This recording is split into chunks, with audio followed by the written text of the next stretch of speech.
Bighorn Foothills, Wyoming. Late summer of 1882.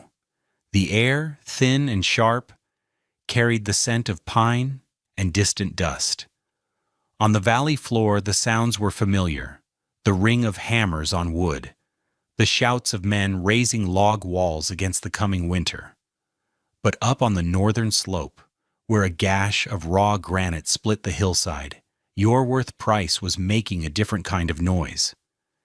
It was the grating screech of iron on stone, a sound that set a man's teeth on edge.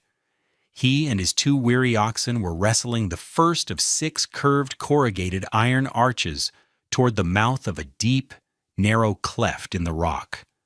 The thing looked like the rib of some colossal metal beast, and the valley men who stopped their work to watch thought Price was a fool. Calhoun Westmark, a cattle drover whose face was a road map of wind and sun, reined in his horse at the base of the slope. He squinted up at the Welshman, a small, stubborn figure against the immense grayness of the rock. "What in God's name is he doing, Jed?" he asked the man beside him.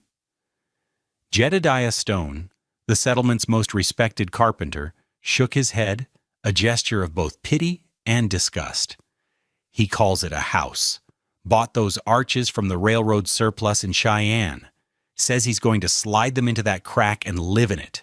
Like a badger in a hole." "A badger in a hole?" Westmark repeated, the words tasting like grit. He looked at the cabins rising in the valley, sturdy, honest structures of saddle-notched pine, chinked with mud and faith. That was how a man built. You stood your ground, squared your walls, and faced the sky. You didn't crawl into the earth. It's madness. That whole fissure will come down on him in the first spring thaw. A man who wasn't raised by these mountains has no business trusting them to be his roof. Another rancher, Silas Croft, spat a stream of tobacco juice. "He's not building a home. He's digging a grave. Poor woman, poor children. It's a crazy idea, born of desperation." The verdict settled over the valley like the early dust of evening. Yorworth Price, the quiet man from a land of rain and slate, was foolish. He was building a house that wasn't a house, a strange iron shell disappearing into a flaw in the landscape. They watched him work, his movements precise and economical, and they laughed. The mockery was not loud or cruel, but it was constant, a low hum of certainty from men who knew how to survive a Wyoming winter. They knew, and he clearly did not. What did this Welsh slate hewer understand about wind shadow and mass coupling that a seasoned cattle drover, a man who lived by reading the wind, had missed? I'm going to show you how a man with no carpentry skills built the warmest, safest shelter in all of Wyoming, using nothing but surplus iron and a deep understanding of stone. The principles he used were a century ahead of their time, and they can still teach us about the difference between fighting nature and working with it. Stick with me, and I promise you will learn the fundamental physics of how the earth itself can be your furnace. I'd be grateful if you'd consider subscribing to this channel for more stories of forgotten ingenuity. Let me know in the comments if you've ever seen a structure that seemed completely out of place, but just worked. Yorworth Price was not a carpenter. He was not a farmer, nor was he a frontiersman in the way the men in the valley understood the term. He was a man of the crevice, the seam, the sheer stone face. His hands, though now calloused from handling oxen and iron, were shaped by a different trade.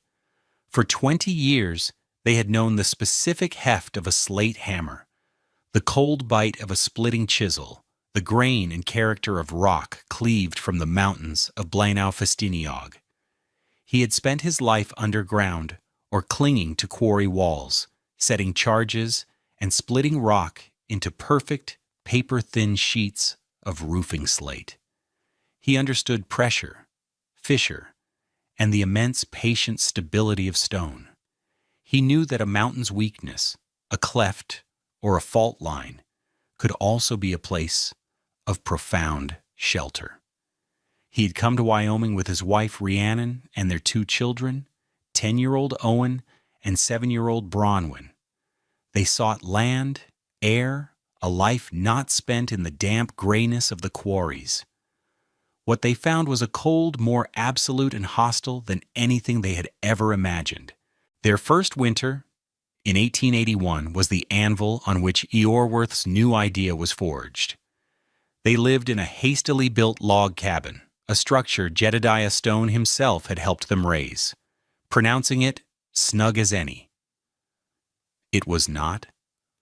The wind, a living entity in the Bighorn foothills, found every microscopic gap in the chinking. It forced its way through the door jamb and down the stone chimney. The heat from their little stove was ripped away as fast as it was produced.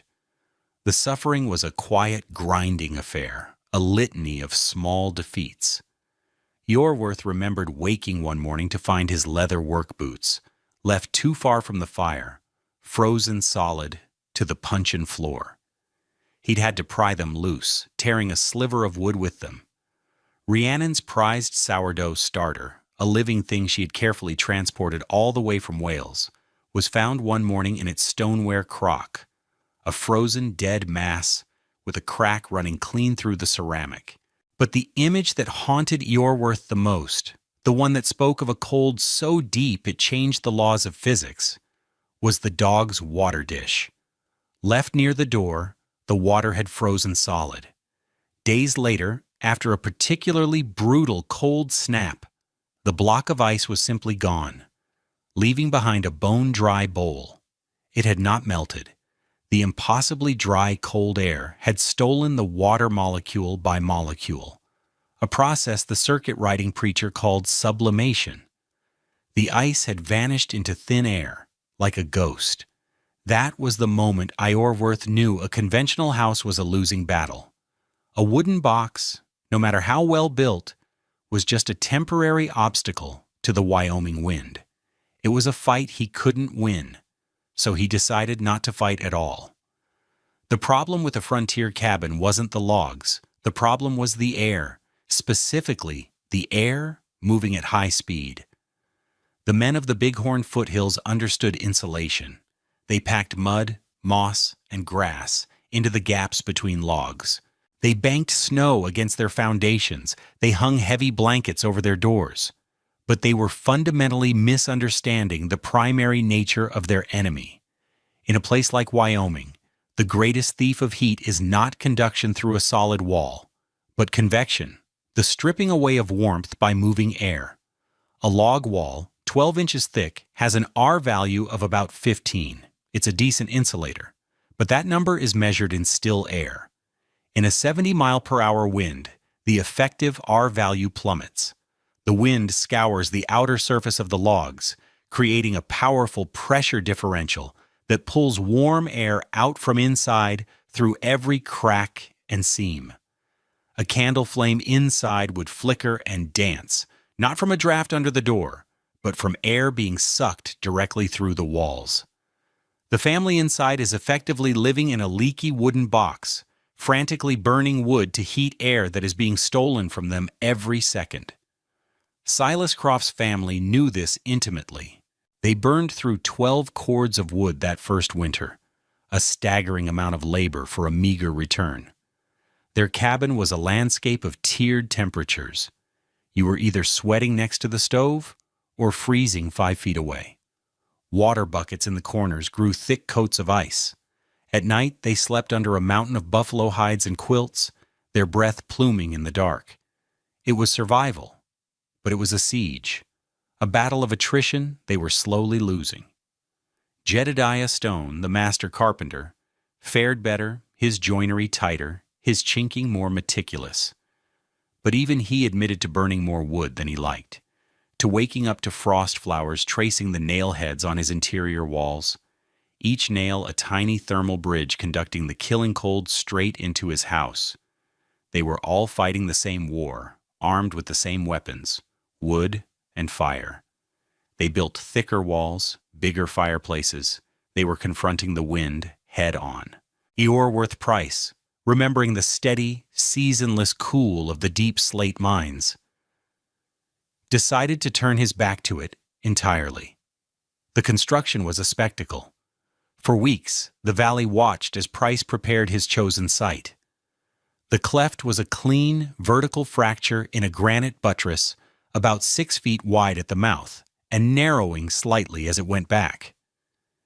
He spent a week just sounding the walls with a hammer, listening for the solid ring that told him the rock was stable, free of hidden fractures. This was his trade. He could read the story of the stone in the echo of his hammer blows. Then came the iron arches. Getting them up the slope was a trial of sweat and curses, of straining oxen and fraying ropes. Once there, the real work began. Price built a simple timber slipway, greased with tallow, leading into the mouth of the cleft. One by one, he and his long-suffering oxen winched the heavy arches onto the slipway and carefully, painstakingly, slid them into the rock. He set them 28 feet deep, creating a long, tunnel-like room. The final arch was set flush with the outer rock face. Calhoun Westmark rode up one afternoon, watching the process with a critical eye. Price was checking the spacing between the iron and the rock wall, using a 6-inch wooden stick as a gauge. The gap was uniform, a perfect half-foot of still air on both sides and over the top. "Price," Westmark called out, his voice echoing slightly in the granite opening. "I've seen 100 rock slides in these hills. Snowmelt gets into a crack, freezes, and pops 1,000 tons of granite loose like a cork from a bottle. You're putting your wife and children inside a deadfall trap." It wasn't mockery. It was a genuine warning from a man who respected the mountain's capacity for sudden violence. Valley men know not to trust a mountain they didn't raise themselves. This is a mistake. Yorworth Price straightened up, wiping sweat from his brow with the back of a dusty hand. He looked at the drover, then at the granite wall beside him, placing a hand on its sun-warmed surface. "The rock is sound, Mr. Westmark," he said, his Welsh accent softening the edges of the words. "She has been standing here a long time. She will stand here a while longer." He then turned back to his work, and the conversation was over. The front of the structure was the only part that resembled a house. Price built a traditional timber-framed facade to seal the opening. He was clumsy with the wood, his cuts less certain than Jedediah stones, his joints less perfect, but he made it thick, packing the space between the inner and outer planks with sawdust from his cutting. He set a sturdy door in the middle and 2 small double-paned windows, a costly extravagance he'd insisted on.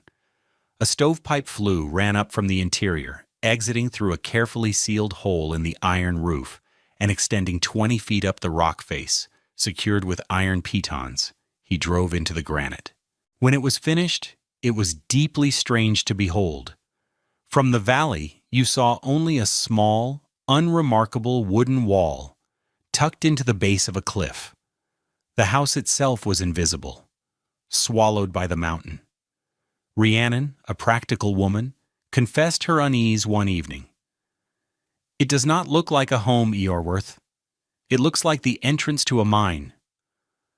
"A mine is warm in winter, Cariad," he replied softly, "and safe from the wind." What the valley saw as a tomb, Yorworth saw as a fortress, built on 2 immutable principles of physics. The first was simple: wind shadow. A 70-mile-per-hour wind exerts a pressure of roughly 20 pounds on every square foot of a vertical surface. For a standard cabin wall, that's thousands of pounds of force, driving cold air into every pore of the structure. Price's home presented only a small wooden facade to the wind. The main body of the shelter, the 28-foot-long iron arch, was completely untouched. The sheer granite walls of the cleft took the full force of the wind, creating a pocket of perfectly still air around his living space. Without the wind, The primary engine of heat loss was gone. But the second principle was the true genius of the design: thermal mass coupling. A log cabin has very little thermal mass. It heats up fast when you light a fire, and it cools down just as fast when the fire dies.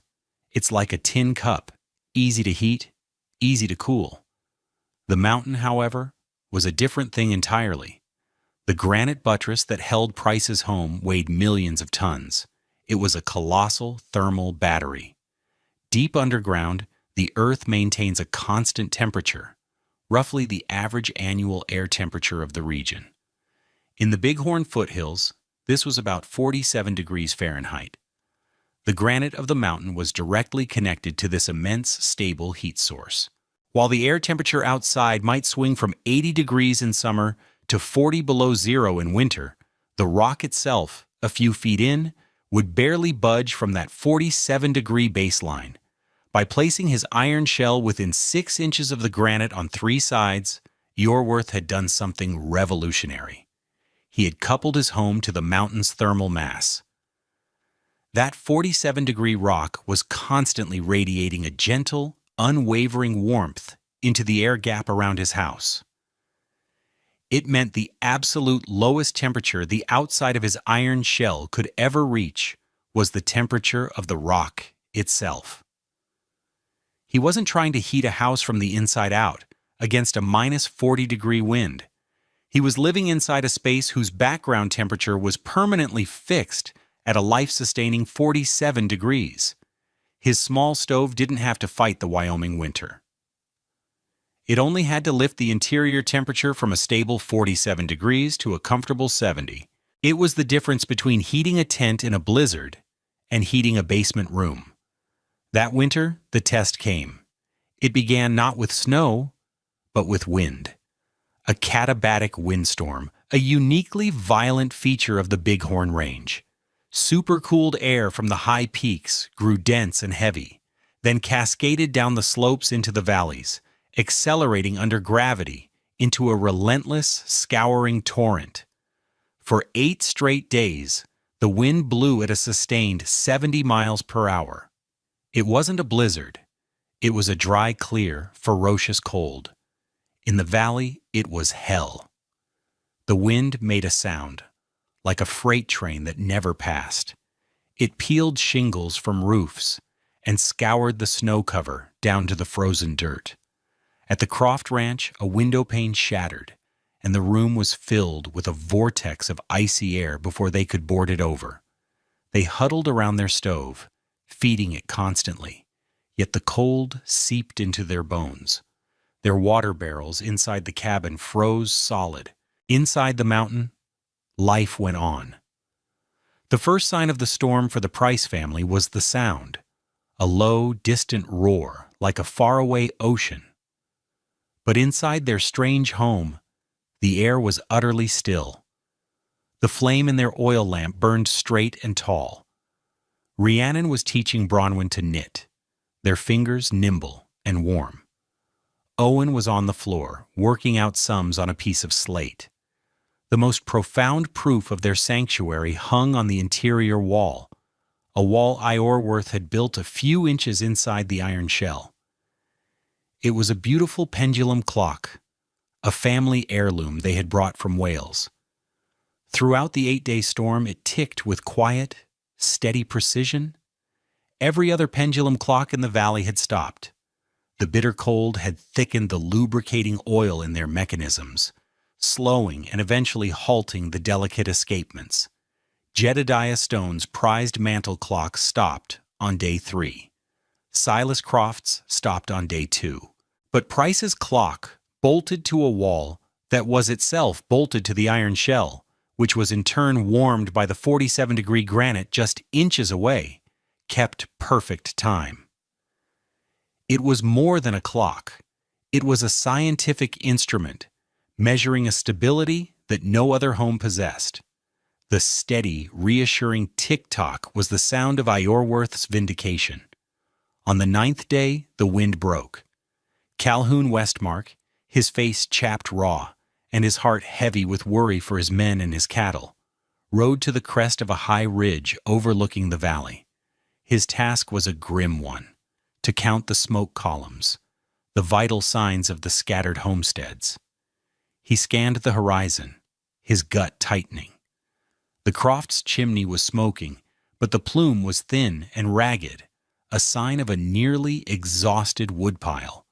The stones was better, a steady but sharply angled stream of gray, bent almost horizontal by the lingering gale. He counted 2, 3, 4 more, all of them telling the same story of a desperate, near-run fight against the cold. Then his eyes moved to the granite buttress on the north slope, and he saw it.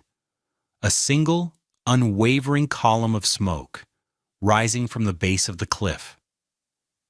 It was perfectly straight. It rose a good 20 feet into the air before the wind on the exposed ridge finally caught it and tore it apart. Down in the protected mouth of that cleft, the air was so calm that the smoke could rise without disturbance. While every other home was still being battered by the storm's aftermath, the Price homestead sat in a pocket of absolute tranquility.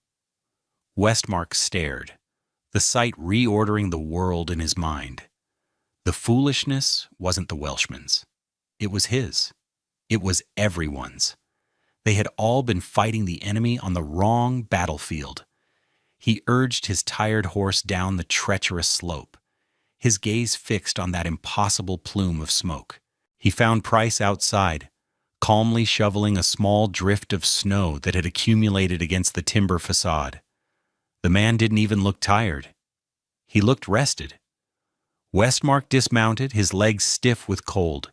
He walked toward the cleft, bracing himself for the wind he knew was still howling across the landscape. He took 3 steps into the space between the granite walls, and the world went silent. The roaring in his ears stopped. The biting wind on his face vanished. The air was still and noticeably warmer. He could feel a faint, radiant heat coming off the rock. He looked up at the straight column of smoke. He looked at Price, who simply nodded a greeting. Westmark was a man of few words, and apologies did not come easily to him. He didn't offer one. Instead, he reached out a gloved hand and laid it on the granite wall. He expected to feel the deep, biting cold of stone in winter. Instead, the rock felt merely cool, not frozen. It felt stable, alive. He finally understood. He turned to the Welshman, his voice full of a new and profound respect. "Price," he said, the words forming slowly as the idea took shape. "You didn't build a house to fight the wind." He paused, searching for the right way to say it. "You just stepped behind a wall the mountain had already finished for you." Yorworth Price allowed himself a small, rare smile. "The mountain is a good neighbor," he said, "if you know how to ask." Calhoun Westmark was the foreman for one of the largest cattle outfits in the territory. He was a practical man, and he knew a practical solution when he saw one. That spring, he sat down and wrote a 2-page report for the Wyoming Stock Growers Association's quarterly bulletin. It was not a story about a stubborn Welshman. It was a technical document titled, "A Proposed Design for Windproofed Line Shacks and Emergency Shelters." He described the principles in plain, direct language. He wrote of using the land itself as a windbreak, of digging into hillsides or utilizing rock outcroppings. He detailed Price's method of using the iron arches, but he also generalized the principle: build in the lee, couple to the earth's mass. He included a simple sketch showing a cross-section of the cleft house. He ended the report with a stark piece of data. His outfit had lost over 300 head of cattle in the Katabatic storm, many frozen in the lee of useless wooden windbreaks. The Price family, he noted, had not even lost a chicken. The bulletin was printed and distributed to every major ranch and cattle operation, from the Platte River to the Powder River Basin. Foremen and ranch hands, men who trusted Westmark's judgment, read the report. The idea, stripped of its strangeness and presented as a practical solution to a deadly problem, began to take root. By the following winter, a dozen ranches had built variations of what they called price shelters, not full homes, but storm-proofed sheds for vulnerable livestock, and small semi-dugout shacks for cowhands wintering on the range. The number of men lost to exposure dropped. The number of calves surviving their first winter increased. The idea spread not because it was novel, but because it worked. Iorwerth Price's solution was an intuitive leap, born from the unique knowledge of his trade. But what he had built was a precursor to modern architectural concepts that would take another century to be fully understood and articulated. His cleft home was, in essence, a passive, earth-sheltered structure. Modern building science has given names to the principles he mastered. We call it geothermal coupling, or passive annual heat storage. Engineers today use complex calculations to determine the thermal flywheel effect of massive materials. Architects design buildings with wind-baffling features to create zones of still air, reducing the convective heat loss that Price had identified as the true enemy. He had no equations, no computer models, no technical jargon. He had only the memory of the steady cool of a deep mine, the feel of a solid rock face, and the desperate need to keep his family warm. His innovation was a quiet triumph of observation over convention. There is a lesson in Iorwerth Price's story that goes beyond the physics of heat transfer. It is a story about the nature of ingenuity itself. The American frontier is often mythologized as a place of conquest, of man bending the wilderness to his will. The hero of that story is the axe wielder, the dam builder, the man who imposes order on a chaotic landscape. His structures are statements of defiance, standing tall and square against the horizon. Price's genius was of a different, quieter kind. He did not seek to conquer the mountain, he sought its cooperation. He did not build against the wind. He found a place where the wind could not go. His wisdom was not in opposition, but in accommodation. It was a philosophy born of his old trade, where a man does not argue with 1,000 tons of slate. He learns its grain, its weaknesses, its lines of force, and he works with them. To survive, he must be humble before the power of the stone. In a valley of men who saw the mountains as a backdrop to their struggle, Iorwerth Price saw the mountain as a partner. He didn't build a monument to his own strength. He simply stepped behind the strength that was already there, a wall the earth had finished building geologic ages before he arrived. He built a home, and in doing so, he taught a profound truth. Sometimes the greatest strength lies not in standing firm against the storm, but in finding the quiet place that the storm cannot touch. Thank you for joining us for this story of frontier ingenuity. If you found this exploration of historical engineering and human resilience valuable, please consider liking this video and subscribing for more content. We'd love to hear your thoughts in the comments. Have you ever seen an example of old knowledge proving superior to a modern approach? The content of this video is for educational and storytelling purposes. The characters, names, and specific events depicted are fictionalized for narrative effect, while the technical principles are based on real historical practices and scientific concepts. The application of any building techniques should be done in accordance with modern building codes, safety standards, and regulations. This video does not constitute professional, technical, or legal advice.